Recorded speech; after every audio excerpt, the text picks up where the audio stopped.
A day in my life, napakasarap talaga ang ulam pagka ganitong ulam ng mahirap. Yan, ulam ng mahirap yan.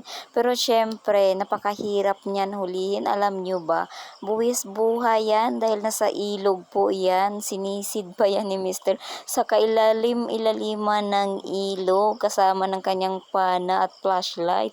O di ba ganito lang kasimple ang buhay namin dito sa probinsya. Pag may ganito kang ulam, ay tuwang-tuwa ka na dahil yan ay libreng kinuha sa ilalim ng ilog. Ayan, napakalaki namang mga tilapyang ito. Siguro pag tinimbang ko ito, mahigit sila 2 kilo. Dinalawang hati ko na nga iyaan kasi nga hindi naman namin kayang ulamin kasi ang lalaki ng tilapya. Hinati ko na lamang ang tilapya sa gitna at 3 piraso nga lang ang aking isinama sa pagluto kasama ng hipon. O, kita mo yan, may hipon yan at iba't ibang klaseng isda yan.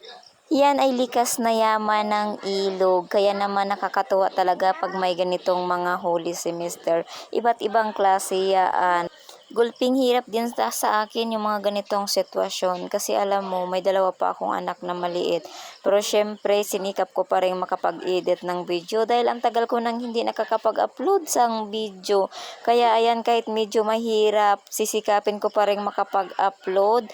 Tudulinis na nga ako dito at ako'y nagmamadali palagi dahil sa 2 kong anak. Gulping hirap talaga ng aking sitwasyon tapos may ino-workout din ako sa kabilang mundo na kailangan ko rin talaga maging updated everyday. So ito na yon at minabilis ko na, fast forward na nga ang aking mga video at hindi ko na talaga binuo ang pagbibidyo. Niluto ko nga ito ng sinigang. Ayan, ang aking pangasim ay kalamansi. Syempre na short nga ako ng kalamansi dyan at kinulang yung kinuha ng anak ko.